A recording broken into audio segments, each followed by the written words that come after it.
प्रयोग तब करना है जब आपकी संपत्ति है और जो आपके संपत्ति को कोई कब्जा करना चाह रहा है, तो आप जो है लाठी, ठीक है, लाठी का प्रयोग कर सकते हैं। ऐसे आपको लाठी चलाना नहीं है, डराने के लिए हो गया, लेकिन आप उससे लाठी जो है, सुप्रीम कोर्ट ऐसे बहुत सारे जजमेंट में उन्होंने कहा है कि लाठी जो है एक तरह से वो जमींदारों की शान है, वो कोई हथियार नहीं है, वो कोई जो एक तरह से हथियार नहीं है। तो इसलिए लाठी का प्रयोग से आप जो है रोकथाम कर सकते हैं, आप उसको अपना एक तरह से आत्मरक्षा करने वाली बात है, तो उस समय जो है आप लाठी का प्रयोग कर सकते हैं। ऐसे बहुत सारे मामले में सुप्रीम कोर्ट का भी कहना है। लेकिन अभी जो है अगर देखें तो दो तरह के व्यक्ति हैं। अब अगर कोई पढ़े लिखे व्यक्ति हैं, वो एक तरह से कहीं सर्विस कर रहे हैं या उनका अन्य किसी भी प्रकार का बिजनेस है, उनका कोई लाठी, चप्पल या अन्य कोई से कोई भी नाता नहीं है, तो उस तरह के लोग जो होते हैं ना, तो उसका प्रयोग नहीं कर पाते हैं। आप इस बात को समझें। और इसमें सबसे बेहतर होना चाहिए जो प्रशासनिक लेवल का जो एक तरह से अगर देखा जाए तो वो दुरुस्त होना चाहिए, ताकि अगर किसी के खिलाफ कंप्लेन किया जाता है और वहाँ पे कंप्लेन देखा जाता है कि सही में गलत तरीके से किया जा रहा है, तो उस पर तुरंत एक्शन हो। लेकिन है भी, नियम है भी, बहुत जगह एक्शन होते भी हैं, और ऐसा नहीं है कि एक्शन नहीं होते। आप अपना मामला को अगर वहाँ पे रखेंगे तो उस पर एक्शन लिया जाता है, उसका प्रक्रिया होता है, उसको फॉलो किया जाता है। अब जैसे इनका सवाल है कि सर लेकिन 2019 में सुप्रीम कोर्ट ने राजस्थान के केस में फैसला दिया है जिसका रजिस्टर है, चाहे कोई 12 साल से अधिक भी कब्जा है तो आप बलपूर्वक खाली करा सकते हैं।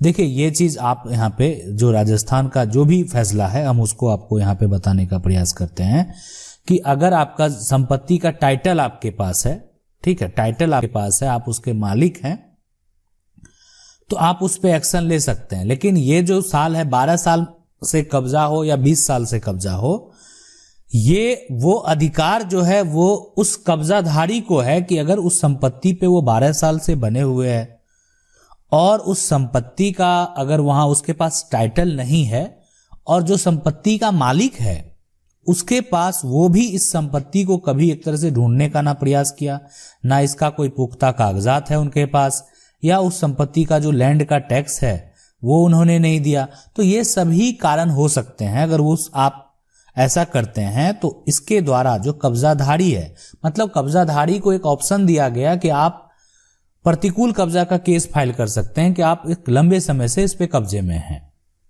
तो यहां पे ये नियम है, ऐसा नहीं है कि आप बहुत लंबे से कब्जा है तो आप बलपूर्वक खाली करा सकते हैं।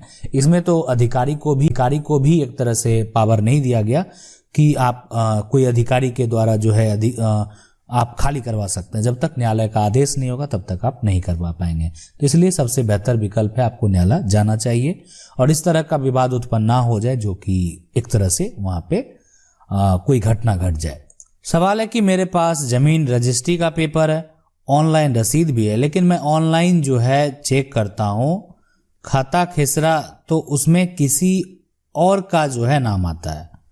मतलब अगर ऑनलाइन आप चेक करते हैं तो खाता खेसरा सही नहीं मिलता। देखिए रजिस्ट्री पेपर है, अगर ऑफलाइन रसीद आपका है तो उस केस में आप ऑनलाइन जो है पोर्टल पे उसका जो प्रक्रिया है, अब कोई रजिस्ट्री पहले का भी पेपर है आपका, ऑनलाइन सब ऑफलाइन सारा कुछ हो रहा है, कागज आपका आपके पास है, तो आपके लिए सुधार का उसको जो डिजिटल जो फॉर्म है, डिजिटल फॉर्म में अगर डिजिटाइजेशन में अगर किसी भी प्रकार का कोई गड़बड़ी है तो उसका सुधार का भी पोर्टल बना हुआ है और लगभग सभी राज्यों का बना हुआ है, तो आप उसका सुधार करवा सकते हैं। और सुधार के लिए आप उसके लिए भी आपको ऑनलाइन करना पड़ेगा और ऑनलाइन में फिर वेरीफाई किया जाता है कि आपका जो पेपर है, हो सकता है कि वो भी आपको अपलोड करना पड़े। तो कहीं से अगर आपसे नहीं हो रहा है तो कहीं अगर ऑनलाइन वर्क होता है तो आप वहां से करवा सकते हैं, फिर आपका सुधार हो जाएगा। सवाल है कि सर मेरे माता जो है पिता पिछले 4 महीने में एक्सपायर हो गए हैं और मैं इकलौता लड़का हूं, एक बहन है उसकी शादी हो चुकी है 14 साल पहले, तो सर मुझे जमीन अपने नाम करवानी है, मुझे क्या करना होगा प्लीज बताएं। देखिए सबसे बेहतर तरीका यह है कि माता और अगर पिता दोनों के नाम से संपत्ति है तो दोनों का मृत्यु प्रमाण पत्र बनवा लें, ऐसे भी आपको बनवा लेना चाहिए। और उसके साथ एक वंशावली बनवा लें। वंशावली आप जो है एक तरह से पंचायत स्तर पे भी बनवा सकते हैं, कोर्ट से भी बनवा सकते हैं। तो जो भी जिस तरीके से आप बनवा लें। वंशावली बनवाने के बाद आपका एक जो स्टाम्प ड्यूटी है वो कॉस्ट आपको पता करना पड़ेगा कि आपका लैंड ट्रांसफर का जो स्टाम्प ड्यूटी है कॉस्ट कितना है। तो वो आपको एक स्टाम्प पेपर लेना होगा, उस पर अपनी सारी प्रॉपर्टी मेंशन करना होगा। जो आपकी प्रॉपर्टी पिता के नाम से है, आप उसके नाम अपने नाम पर उसका दाखिल खारिज करवाना चाहते हैं। तो सारा कुछ मेंशन करने के बाद आपको एक एनओसी भी लेना पड़ेगा, जो कि आपकी बहन है। 14 साल पहले उनका शादी तो हो गया है, लेकिन पिता की संपत्ति है या दादा की संपत्ति है, उनमें उनका भी अब अधिकार है। लेकिन आप उस बहन से बात करेंगे कि संपत्ति हम अपने नाम कराना चाहते हैं, तो उनका एनओसी है। लीगल तरीके से सारा ये एनओसी आप तैयार करा लें। अभी ये करने के बाद करना पड़ता है इसको ऑनलाइन करने के बाद, वेरीफाई करने के बाद जो है आपका दाखिल खारिज हो जाता है। ये सब प्रक्रिया को अगर आप अच्छे से नहीं समझ रहे हैं तो आप अपने क्षेत्र के या तो किसी वकील से संपर्क कर सकते हैं, लेकिन हम बोलेंगे आपको पहले से संपर्क करें जो प्राइवेट अमीन है, ताकि वो आपका जो भी जमीन है उसका चौहद्दी वगैरह जो भी है सब कुछ मेंशन जो है कर देगा। और उसके बाद देखिए आसानी से आप करवा सकते हैं अपने नाम पे ट्रांसफर। ये एक प्रॉपर तरीका है और आपका जो भी प्रॉपर्टी है वो सारा ऑनलाइन रिकॉर्ड में भी आ जाएगा। सवाल है कि सर अगर कोई किसी के ट्रैक्टर से जुताई करता है और जुताई करने वाला ट्रैक्टर वाले को पैसा ना दे तो उसके लिए क्या प्रावधान है? देखिए अगर मान लेते हैं वो पैसा नहीं देता है तो आप सीधी में यही कर सकते हैं कि आप थाना में एफआईआर कर दें, और उसके अलावा आप चाहें तो मजिस्ट्रेट के पास भी कंप्लेंट कर सकते हैं। अगर मान लेते हैं थाना के द्वारा अगर कोई भी मामला आपका हल नहीं होता तो उस केस में आप मजिस्ट्रेट के पास भी जा सकते हैं, लेकिन आपके लिए बेहतर प्रावधान है कि आप थाना में एफआईआर कर दें।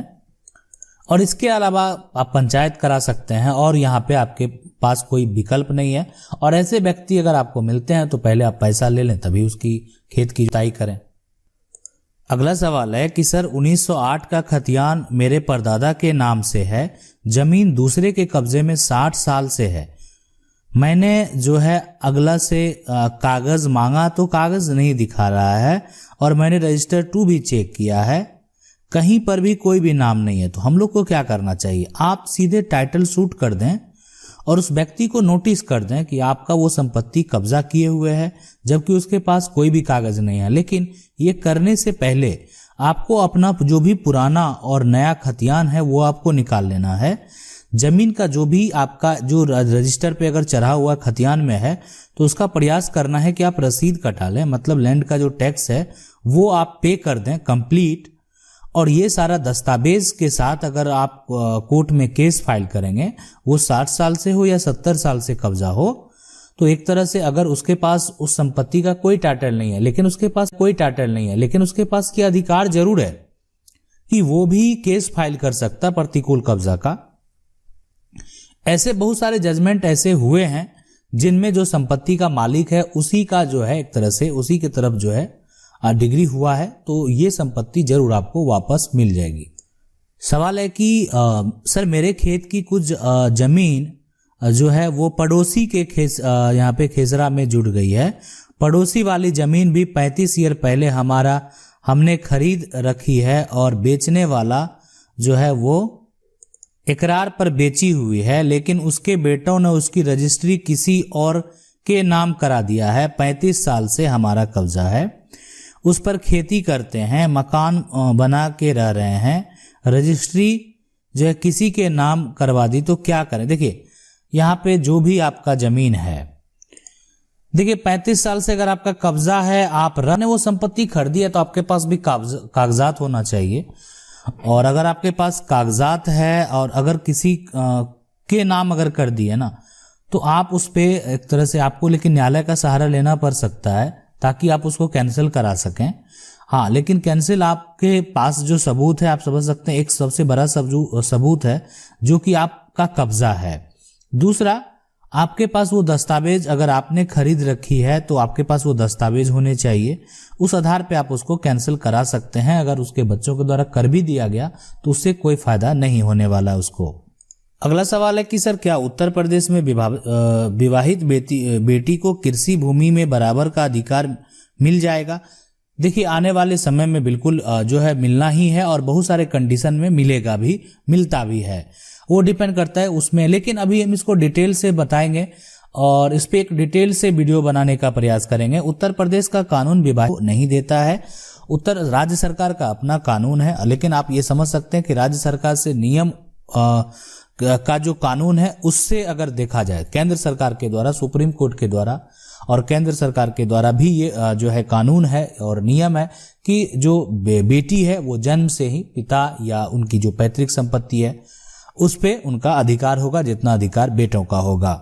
अब यहाँ पे सवाल ये उठता है कि कानून जो है विवाहित बेटी को अगर नहीं देता है, राज्य सरकार के द्वारा अपना नियम लगाया जा सकता है, लेकिन उस नियम को जो है कब आप चैलेंज कर सकते हैं, बहुत तरह की बातें हैं जो हम आपको जो है एक तरह से इस टॉपिक पे एक स्पेशल वीडियो लाएंगे तो आपको स्पष्ट करेंगे।